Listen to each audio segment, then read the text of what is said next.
engagement and learning with students when I use them in class. Okay, so these started off with, this is the original model here, very simple, 5 buttons, A through E, where they're gonna answer, for example, a multiple choice question, a light to show that it's on with the power, a light to show that there's enough battery, right? And then a light that would go on to show that their response had been received. So you have a receiver in the classroom that picks up the signal sent by the remote control. Over time, they had new improved versions. So here's the next version here, this model 2, in which the light for the response being received was by the answer key, so that they knew which answer they had pressed, basically. And then that went on, they did another version that had a little screen and had the ability to enter numbers, so you can answer, ostensibly answer math questions with answers. Okay, so, and then finally, and what they've gone to now, the most recent version, is where it's online and you can use a computer or a smartphone as the device, so you don't need to buy the separate remote control device, and you also don't need a receiver because it's done through the internet, basically. Okay, so that's what the eye clickers are. Here's what the situations that I encountered. So, of course, with this improvement came an increase in price. So those original simple ones cost $11 at the time, okay? Then when they went to the next model, all of a sudden they were $25, and the ones with the screen, and actually all of them went up to almost $50 for the same thing at the time that people were buying, you know, back then a smartphone, well, they didn't have smartphones, but the phone would cost you about $100. It's like, really, $50 for a remote control? So I was not happy with that. But I did continue using them because I found them to be quite effective. Then when they went to the online version, the price dropped, as it should, since they're not buying the device from the iClicker company. But it was still like $15 per semester, so that it's a continual fee.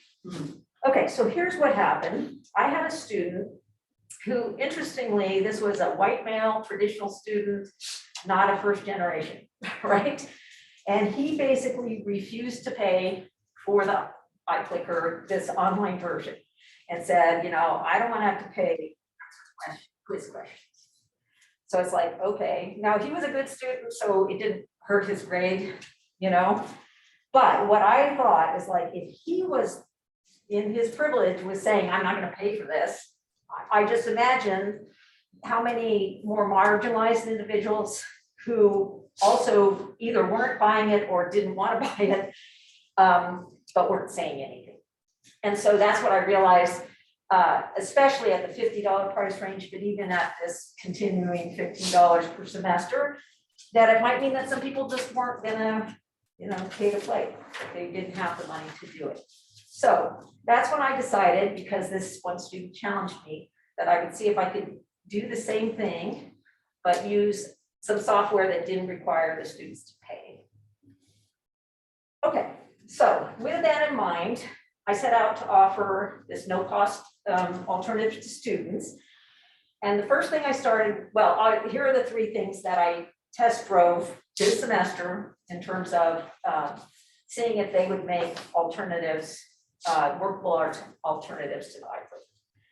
So one is Class for Zoom, which we called C4Z. So the polling function there. The second is polling in the Zoom. And the third is polling in Nearpod. I spent the most time in the C4Z, and Denise was my co-pilot, and we were trying to do it for more reasons than just I mean, it was the iClicker replacement that got me there, but we actually, at the universities, paid for 3 years subscription and no one's using it. So I thought, well, I'll try it, see if this works and if there are other features that make it worth using. Okay, and so I'll talk more about that. Zoom is what I normally use, okay, and then Nearpod is, we're using it here, so you see that's another alternative. So the context of this, the course that I got the pushback in, is a hybrid earth science general ed course that has 50 plus students every semester. Okay, and that's important because what I am able and willing to do depends in part on the ease of it, because as you grow class in size, even little amounts of time per student, all of a sudden you're spending an hour doing something, right? 50 students, a minute a piece, that's an hour of your time. So, and so for example, the idea of recording or giving credit for either participation or performance, that's actually the biggest issue that I still have yet to solve. But the fact that I have 50 students in a course that I'm trying to do this in, it's not without cost to me. So, okay, so let me go through one at a time and basically give you the rundown. So I'll say a few words about each of these alternatives, and then I'll give some of the pros and cons that I found with each. Okay, so let's start with a class for Zoom. And we changed the name of this to C4Z because they call it class, and there are all sorts of confusion can happen if you're referring to the software as class, right? So we changed it to C4Z. All right, so what is this software? It is basically what I call a wrapper around the Zoom software. And so what you're looking at here is an instructor view. Okay, so here you see my name. I did a mock-up because of course I didn't have a class while I was making the slide stack. So this is what it looks like. Notice the similarity to Zoom here. Okay, so the turning on your microphone, turning on your camera, sharing your screen and all this stuff. But it has added features. So as I said, the university's paid for 3 years. Last year, we paid for it. No one used it at all. I think I'm the only one using it this year. And we still have another year of subscription. So that was part of the reason I was trying to see if this would work. As I said, Denise was my co-pilot, thank goodness, because it was hard enough with a co-pilot. I wouldn't have lasted long at all if I was trying to do this by myself. So suffice it to say, it is not intuitive or easy software to use, okay? And starting with the fact that the students have to download the software onto their computer. Some of my students never got it downloaded. We did use it for the first half of the semester. They were never able to do it. Their computers were old or didn't have enough space. So that being said, there are some nice features. So it's meant to simulate a classroom. So you have a seating chart function here. You can see here we have some, instructors, co-instructors up here. So Denise would do this, sit in the front of the room. You can also bring other students up if they're doing a presentation and so forth. So that's kind of cool. Down here, you get icons like it shows you googly eyes if they are not looking at the screen. If they've opened up another screen, it shows you that. So that's kind of nice to know if they're paying any attention. You can give individuals a star, like, if you want to say, oh, great question or whatever, and I kind of like that. And students can turn on the camera for only the instructor to see and not the class, and that's also nice so that you can see if they're engaged, but they can be in their pajamas, and as long as you don't care and they don't care, that works. Okay, you can also break these folks into breakout rooms and give them a whiteboard, which I think maybe you can do in Zoom too, but basically you have the chance to give everybody the same whiteboard and then they can brainstorm and then turn that in. So there are some nice features and it all sounds very good, but let me just say the software is new, very buggy, and it often did not deliver as advertised. Okay, so here what I've done for each of these is give a sort of the pluses and minus for each. So in the plus column, I like the fact that you could tell that the students were not on their screen, they were doing something else, right? Who knows what, watching a movie or, okay, so I like that. But for me, I have a hard time monitoring even like the chat in Zoom. So the fact that Denise was there, she would call them back in by saying, oh, can you see this okay? And stuff like that. So that was kind of cool. The thing about the camera that they can turn it on to the instructor only, I think that's a good feature. Some of the team members who play sports here, their coaches have asked them to keep their cameras on.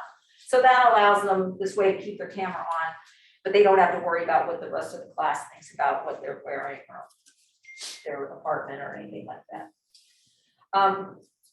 And then the fact that you can do that seating chart and bring individual students or co-pilots or whatever to the front of the class and have them there. So that's kind of nice. That being said, it's this wrapper for Zoom, so it looks a lot like Zoom. And I found that very confusing because it doesn't function like Zoom exactly. And so you're expecting one thing to happen because it looks just like Zoom, and then that's not what happens. Okay, so other minuses. That thing of requiring the software download, not only was that a problem, but then they are, they just finished beta testing it, so they literally required you to upload and update almost once a week, if not more, right? Yeah, that's what Brenes says in the chat. She's concerned that the students weren't doing that. Yeah, Well, some of them it couldn't was even get it just to like, download. what? Yeah, it didn't work well on older devices. And older devices, it doesn't work. Yeah, older devices, so I really had some students who came and tried to get help and then just were not able to download that software.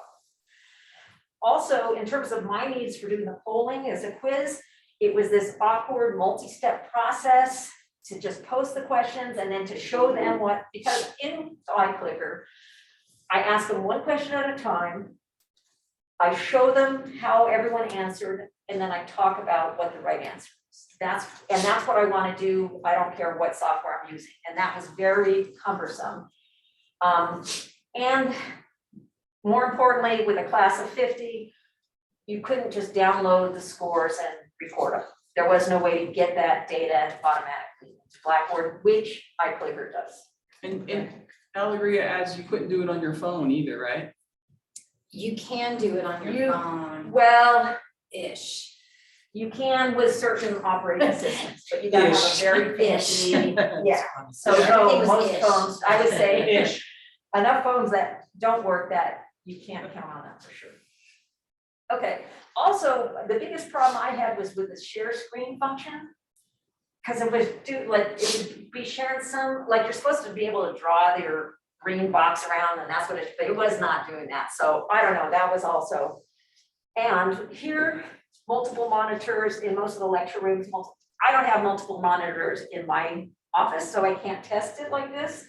And it really requires that because there's a lot of stuff going on that screen. So bottom line, it is not ready for prime time. There's so many software issues. So we tried. We gave it the little college try, but that I was not impressed. And we got another whole year of subscription. So I wish I could recommend it, but I don't. Okay, the second thing is Nearpod. And so you see here, Nearpod is actually a really nice presentation software. And I call it a multi-platform software because it does a bunch of other things. And some of them we're going to see during Priscilla's presentation. So you'll get a chance to look at these. In terms of the polling, this is the student view you're looking at. And what you can do is set it up in Blackboard so that the students have to enter into Blackboard to get to it instead of just putting the code in. And that solves one of the problems I have with Nearpod, which is the fact that they can just put in some nickname and then you can't. Like, I don't want to look through my list of 50 students to find out who this might be and still maybe not know. Okay, so that was nice. I didn't know you could do that. So that is helpful. So going through Blackboard helped you with that? It populates their Blackboard login name as the name Yeah. on the Nearpod. So Denise helped me. I wasn't aware that you could do that. Because I had tried to use this early on. And then they can. And I'm like, I can't do it because I don't know who people are. And in a class of 50, it's just like I still have students turn in their assignments with just their first name in a class of 50 people. I'm like, well, no, guys, that's what works well for me. Okay. And it's nice because you embed the questions right in your presentation and you can see they get a nice view of it and it allows you then to go through and do what I wanted to do, show how people answered. You have to bring up, the way we did it is bring up a pie, show how the people answered, although it did this weird thing of reordering with the top answer first instead of the A, B, C, D, and so that was a little hard to wrap my head around. But still, I could review the right answer, but again, could not download directly to Blackboard. So pluses and minuses. The linking to Blackboard so you can get student IDs, that's great. So at least you know who people are. The other features, there are some really cool features, those of you who use Nearpod know about, and we'll get to see some of them. And then I think one of the other really important things, the students get the slide deck, like you guys who are getting on this today, and they can take electronic notes during lecture. So for some folks, they really love that. Okay, on the minus side, unless they came in through Blackboard, you know, I really struggled with this previously of just people putting their first name only or just their nickname and, you know, not wanting to have to deal with figuring out who people were. Another biggie for me, I use Zoom with PowerPoints that I animate, and you cannot animate slides in, as to my knowledge, in Nearpod. So that's a downer for me. And plus, to switch over to this, if I have four different classes a semester, to change all my PowerPoints over to this seems a little daunting to me. So I haven't tried it yet, but it took a while to do the one. I did just one lecture to try this out. So, okay, and then just in general, I think there's a somewhat steep learning curve. Maybe you guys have been using Nearpod for a while, don't feel that's like that. And so it was designed initially for K-12. So some of the things are more applicable than others for these short format lectures that we're teaching in. So the bottom line, I haven't used it to its full potential. So I think it has potential, but I think if I knew more about Nearpod, I might be convinced to. On chat, Allegria says she loves Nearpod so much. Yeah. And then Rachel says, I would put not being able to animate slides on the plus side. Oh, that's funny. Okay. And then, also, just to throw it out, we have more subscriptions available for Nearpod. So if anyone wants to just try it, I'm happy to set you up with an account, give you a little training and whatever. So. Great. I think I might have an account.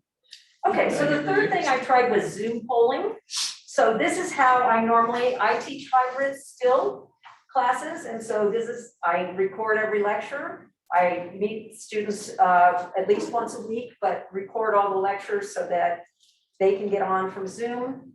And so I tried just using the Zoom polling. So that was my third thing that I tried. So that's the software that I'm currently using for my lectures.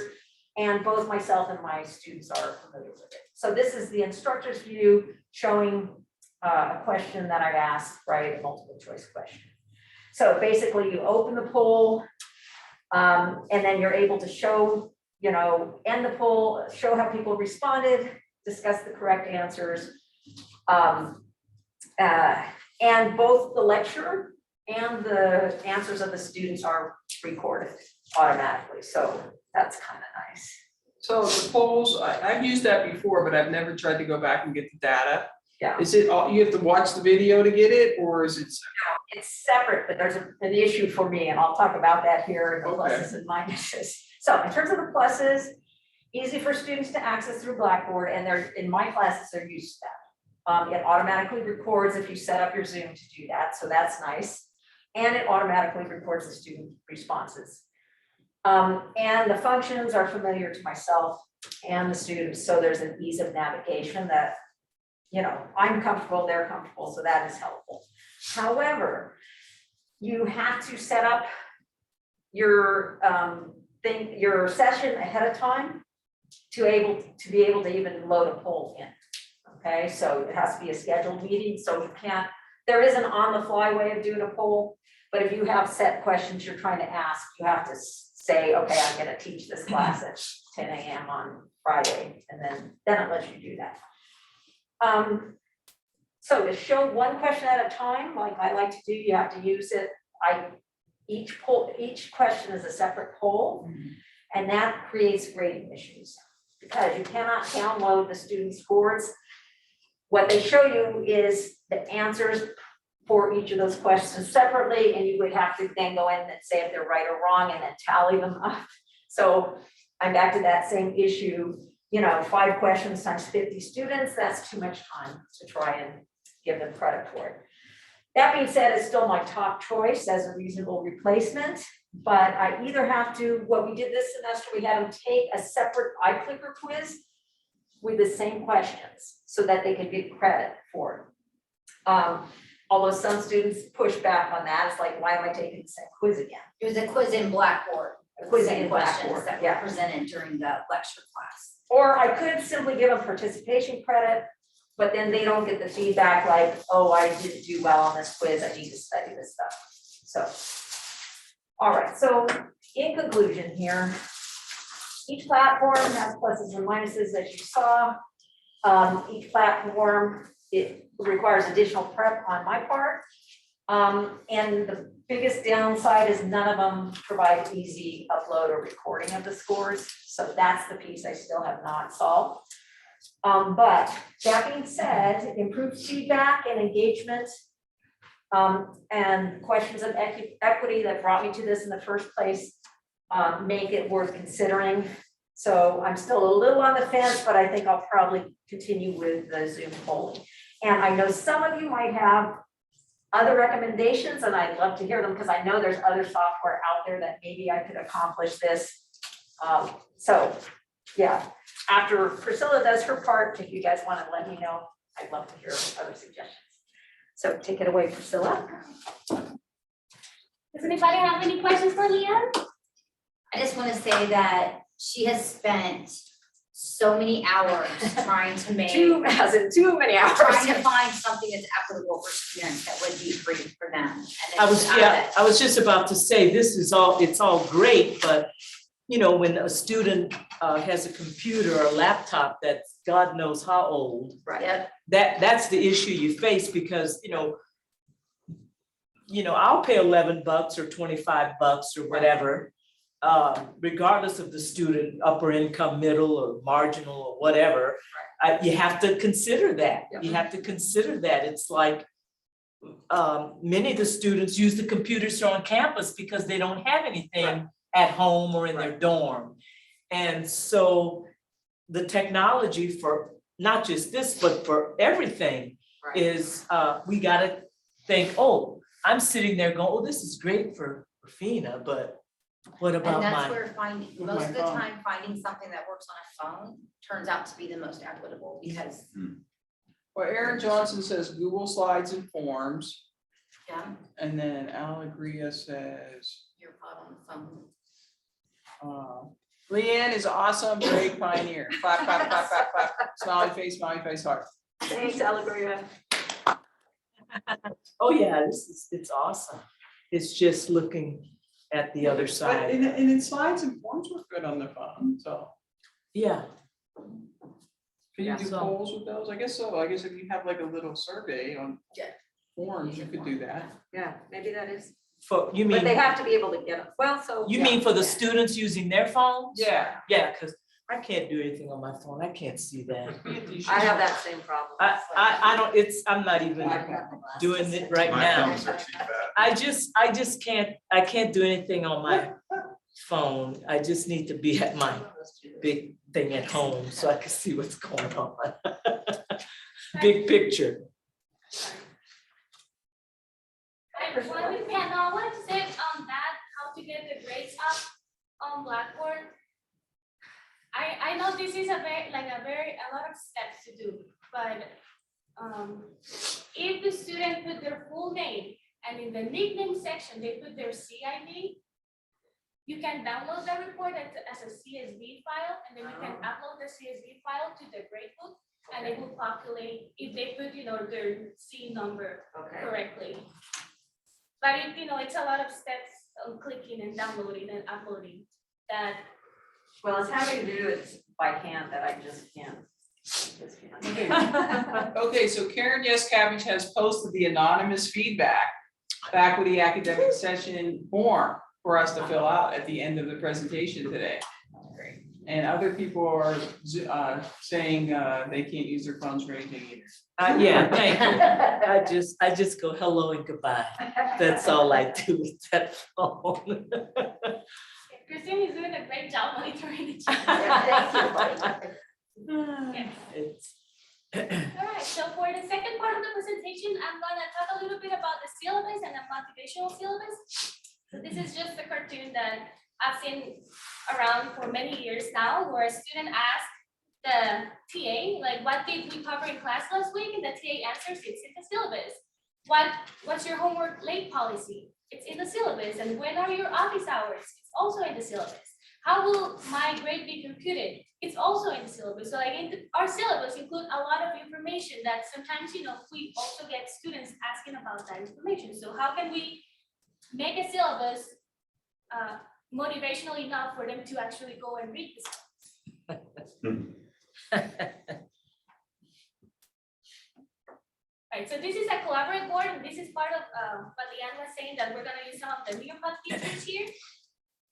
So for this one, the question is, when you hear the word syllabus, what comes to your mind? So like you can actually write your thoughts there, you can put a picture here. If you have something on your computer, you can upload from the web. So if you see here, like it's a roadmap for the course. It's a boilerplate. Everything you need to know. A policy document that reads like a contract most of the time. Way too many boilerplate sections. It's too long. It causes some people to yawn, or like it's a little bit boring maybe. Most important document, pages and pages of administrative disclaimers. I'm not typing, but holy grail. All the info students need, plus all the extra stuff, that they make us add. I find it tedious, yes, right? Okay, so thank you very much for your comments here. So this is a poll, kind of like what Leanne was talking about.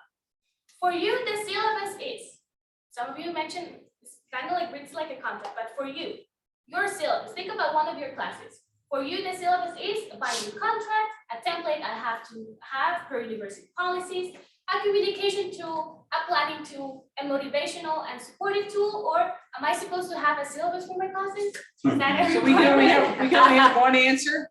Just select an yes, answer. in quality, that's one thing in Nearpod. In quality, you can only do one answer. So like if you want to do a question that has multiple, you cannot do it as a whole. Do it as a quiz. You can do it as a As, yeah. Sure. Is my answer anonymous? Yes. Yes. 'Cause we have the associate provost here. This is syllabus, and I thought, I should probably go to this and learn something. Alright. Yeah. Okay, so I have 12 respondents out of 16. Does anybody else need time to submit their answer? No? Okay, so I'm gonna share the results. So this is a way you can share with your students the polling results. So for you, the syllabus is, we see that 30% of the people here logging to Nearpod say it is a communication tool followed by a binding contract. Some think it's a planning tool or a template that you have to use because of the university policies. No one said it's a motivational or support tool. Not one. No Really? person, yes. No. Good catch, good Wow, catch. imagine Right. that. So here is a different one. You have to find a picture. Okay, find a picture of when you give your students your syllabus. What do you think they do with it? You need to find a picture. How would that look like? Where do we find a picture at? Google? Yeah, just Google. Oh, Rachel said that she did click, but didn't submit. Okay, thank you, Rachel. Yeah, I think just go on Google and find whatever. Ignore. Okay. Oh, that's funny. Like it varies depending on the student, like it's a divided highway, yes. And I'm gonna talk a little bit about that later. Okay, sweet, a lot of papers. Something to just take out, okay? Oh, very. Calico needs to know how to enter Nearpod to post. CM1I5Q. How'd you get it together? Can you see the code behind her? So just go to nearpod.com. Go to nearpod.com and then enter that code right behind Priscilla's head. Yeah, or I put the code here in the corner. Is that an I or a one? It's an I. Okay. They shouldn't have used it, but yeah. Yeah, I'm just saying, because that could go either Right, way. yeah. Also another feature that, sorry, this is like a, not for the syllabus, but Leanne was talking about the notes. So if you click here on this panel, see that it lights up like blue?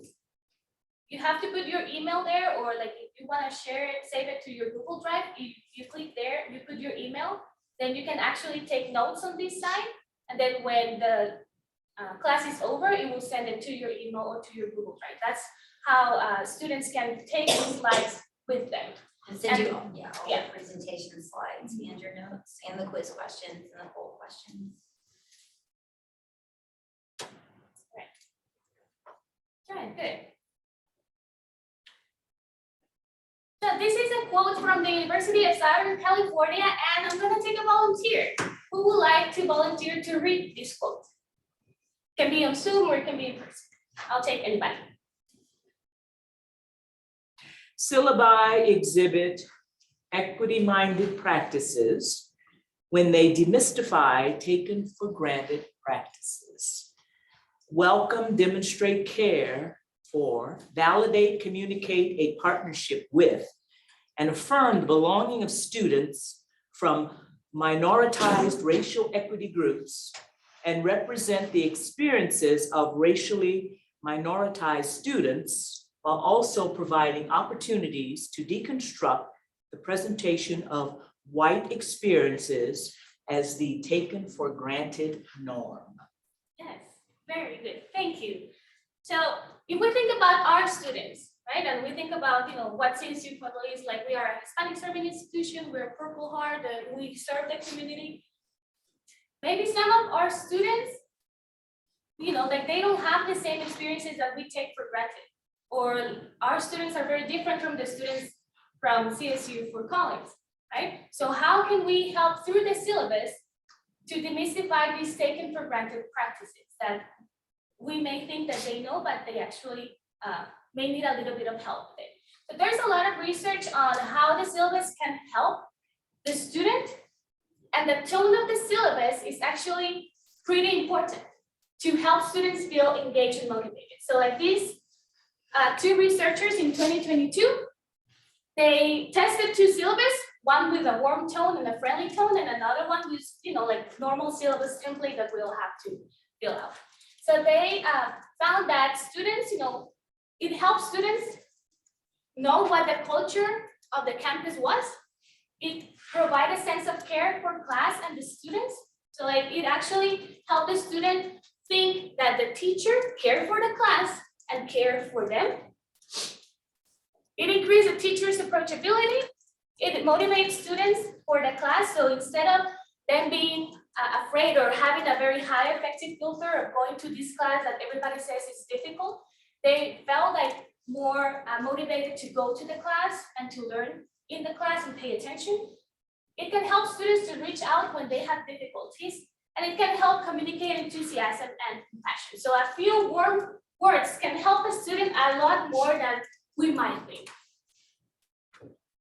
So here are some examples of unfriendly and friendly language. So the unfriendly one says, if you need to contact me outside of office hours, you may email, right?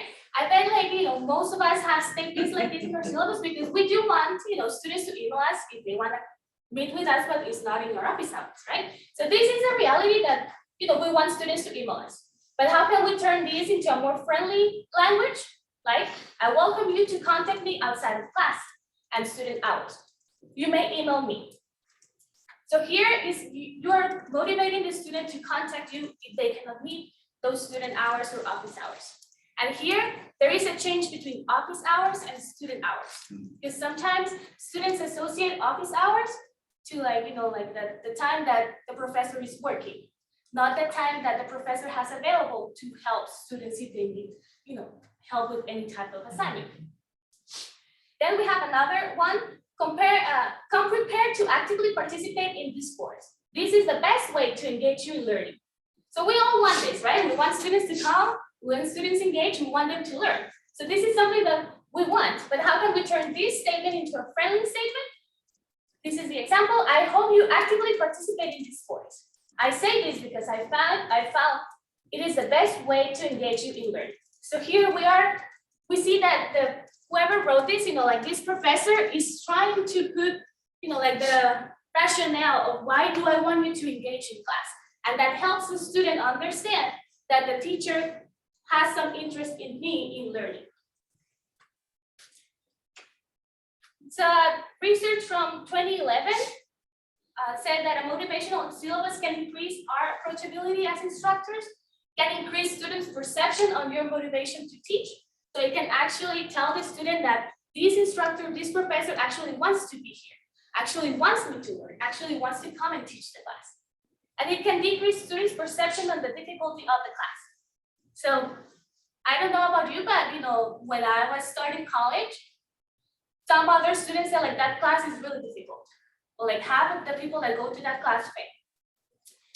So at some point, like I got to this class scared of what was gonna happen. But if students read a syllabus that is more friendly, that gives them tips on how to succeed, that has a friendly language, that tells or like makes them think that if they have a problem, they can reach out to the instructor, they are more likely to go and ask for help.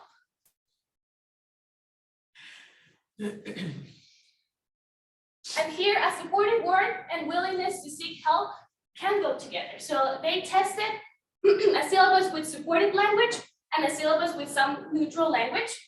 And they found out that if students have trouble understanding the textbook, if they had a low grade on the exam, if they had trouble hearing the instructor in the lecture, or if they were studying and the skills they had were not enough or not effective for the course, or if they were thinking about dropping the course, they were more likely to seek help.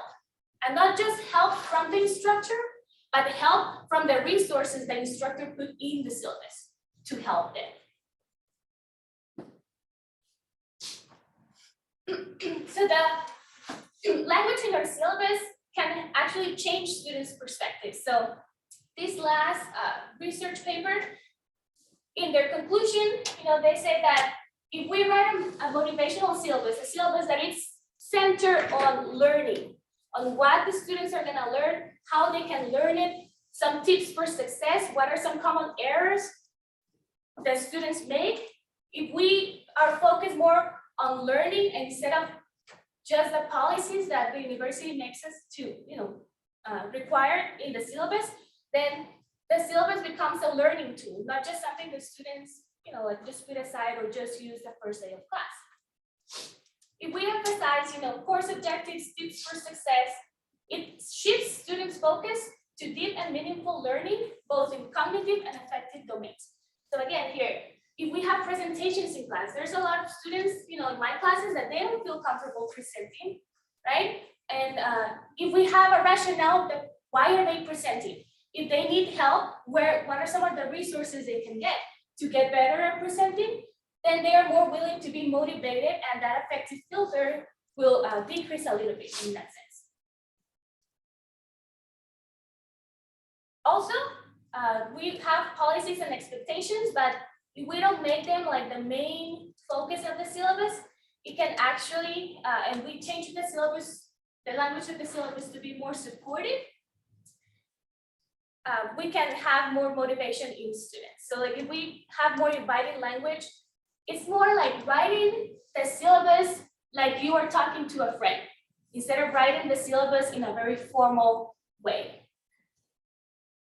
So the tone of the syllabus might be one of the most important features of the document and should be friendly, approachable, and most of all, it should reflect the aspirations and dreams an instructor has for their students.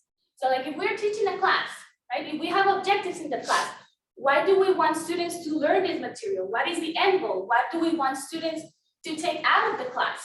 So if we put that in our syllabus, then the students are gonna have a better sense of what the class is about. And there are basic core components of a motivational syllabus. So like the course information, instructor information, grading information, and policy information, and additional components like a welcome statement. You welcoming the student, rationale for the assignments, rubrics, other resources and tips for success.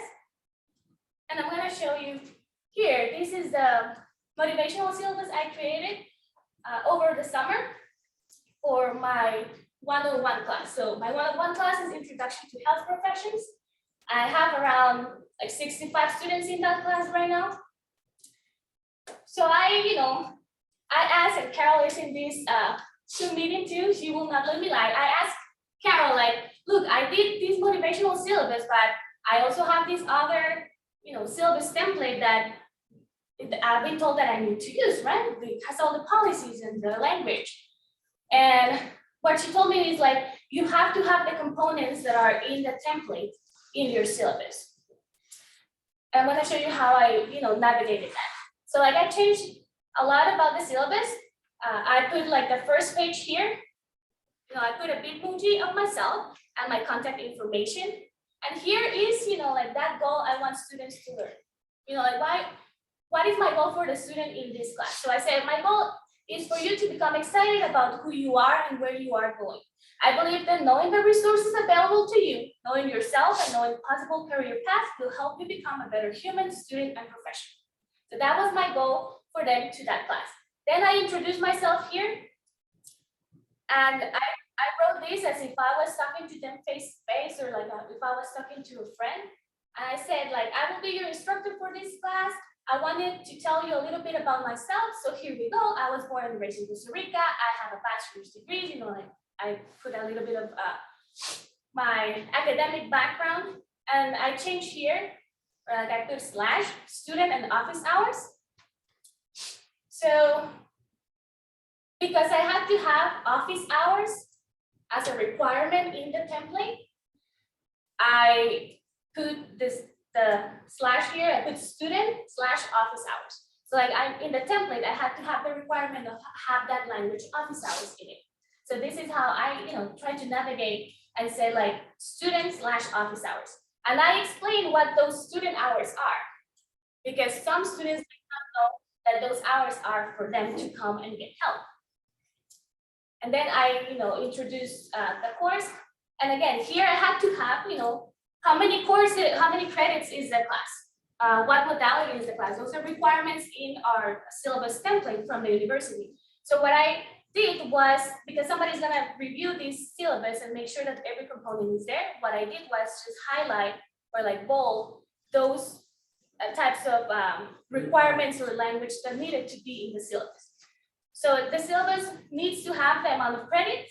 So I've bolded here, this course is 2 credit course. And how much hours are you expected to work outside? 5.5. So that's how I navigated that path between having the requirements for the university and having a motivational syllabus.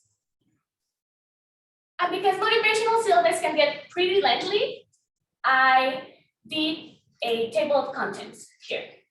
And I also put the instruction on how to navigate the table of contents, because some students may not know what they need to do. And in the table of contents, I try to phrase it as a frequently asked question.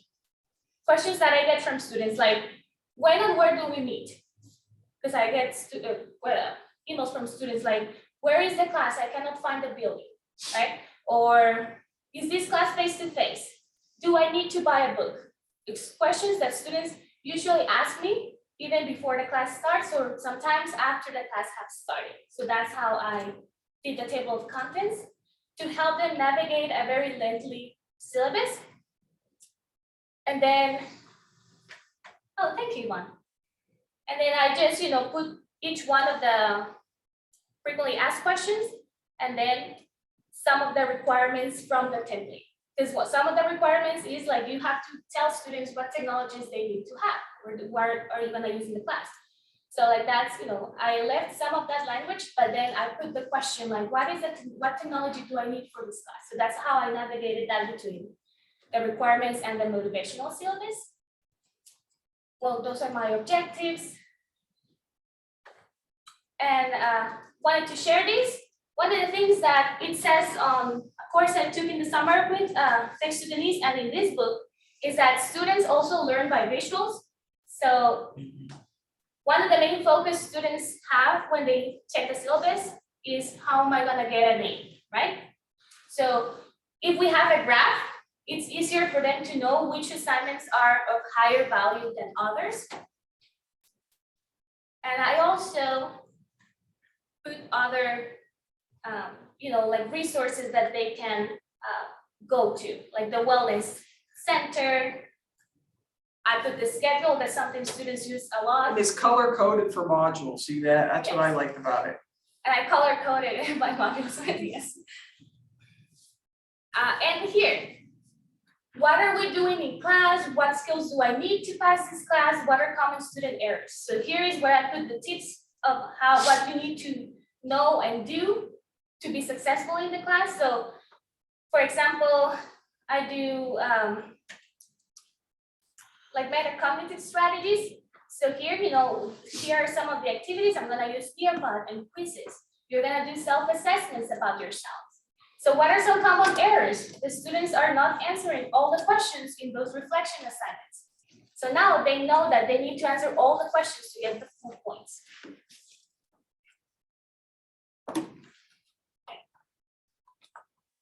That's the syllabus I did. Yeah, and okay, so everybody, of course, is super excited about it. You can see the comments, and they're wanting you to post a copy too. Yeah, I was gonna say, Okay, Well, Denise has it, maybe I- you can. I have a you can copy. send a that. copy of I do. this syllabus that she So, created. we ran a course was it in the summer? Yeah. I think it was in the summer, it was a short course, like 6 weeks, and Priscilla and some other faculty took it, and that's where she learned how to do this. I've got some extra copies of the book, if anybody would like to Yes, check I out would. one of those books. And then I'm trying to run the course again. So if anyone's interested in that, that should be coming again soon, hopefully. When we send out all the resources from the session, we'll make sure that everyone has this. I also want to mention that Priscilla's done an amazing job with this syllabus. I use it in my course design training when I train faculty to when we do course redesigns or course creation. Designing a motivational syllabus is one of the components, and I use Priscilla's work as an exemplar in there. I gotta hit the highway to the Springs here shortly, but it's really great because I get so focused on the official template, and I'll be the first to confess to that. I'm trying to make sure I've checked all the boxes of the official template, that it totally escapes that student perspective, that on that student side, I'm going, did I get this section right? Did I get this section right? And I do. It's like, oh, there's yet another new template. And so I check all the boxes, and I completely, but some of this I do, but more because I do hybrid FlexNet when I create the Blackboard portion. That's when I've got my picture and I've got, hey guys, this is me, here's what we're gonna do. It's more in there than it is in my syllabus. I'm just checking off the boxes, and my syllabus, looks like some legal document by the time I'm done. It's not personable at all, and it probably is scary. But then, once I get them to my Blackboard and we get to Zoom and we're meeting, then they're like, oh, okay, she's not so scary after all. So this is awesome, because I just go with, the template, because God forbid, I don't want to screw it up. And I'm serious. I'm being honest. I just go, did I check all the boxes? Did I get all the legal stuff in there? I've heard students say that they decided not to take a class because the syllabus sounded so aggressive. Oh my gosh. When they got it. I've heard that from students. So I do have a question though, because this becomes then a pretty lengthy document. You print it for them? Yeah, actually, Alegria also asked this question. Okay, and then does that ever put people off, like, oh my God, it's 20 pages? So I don't print, the only thing I print is your schedule for the first day. Okay, And then I didn't do it for this semester, but in the past, I've done like a little quiz on the syllabus just to Right. make sure that they are reading the syllabus. Yeah, And I I've done actually asked my students this semester, what do you use the syllabus for and what do you think about the syllabus? So like I actually asked them, what are your thoughts on the syllabus for the class? And they say like, I like the syllabus format, but I also like the traditional syllabus. So we're gonna have, students from both sides. Some students say like, I think the syllabus for this class is reliable, or it's inviting to look and to read. Another said, I enjoy the syllabus because it stands out from other classes. The one that stood out the most where the professor shares a little bit about herself rather than jumping directly into meeting times and class calendars. I have another one here. This is the one syllabus that actually got me engaged because of how cool the first page was. I also have a student that said that Bitmoji was a bit much. So, we are gonna get students that have all kinds of opinions, and this motivational syllabus needs to, look like you and sound like you, not like anybody else. So you don't have to use a Bitmoji if you don't want to. That's something I just, wanted to do. And here, what do you use the syllabus for? Even though my class is not related to wellness, or I don't teach them wellness, one of them said that they use the syllabus to find a wellness center.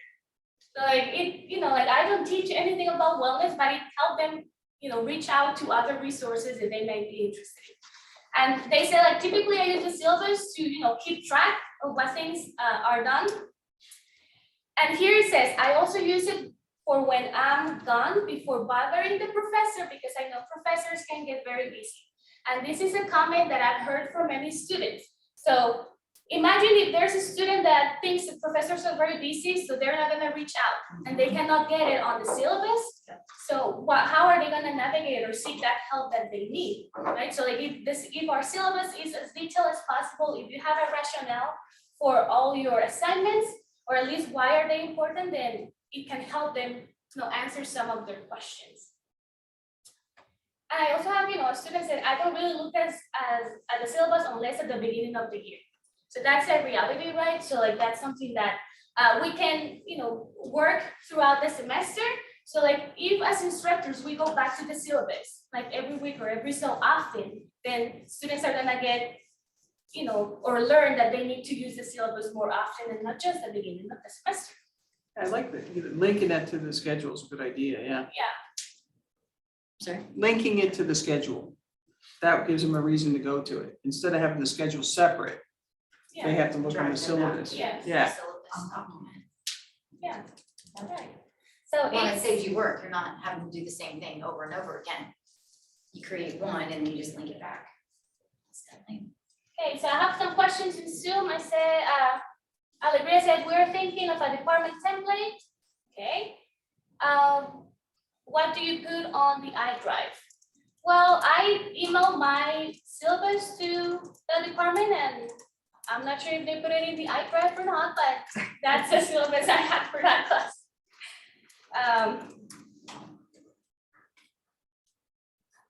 Okay, so it's 4:59, and I had an activity, but we don't have time. So are there any questions that I can help you with, or any concerns?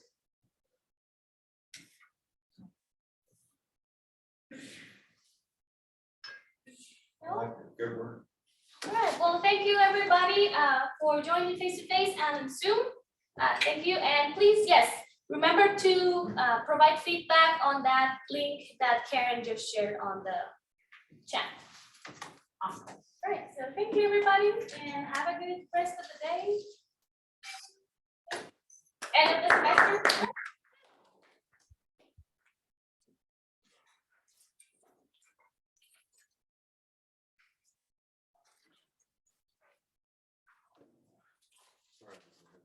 Oh, no, it's fine. We're just glad you made it.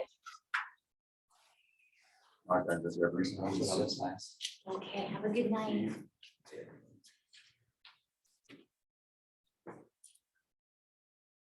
What do you think? I learned.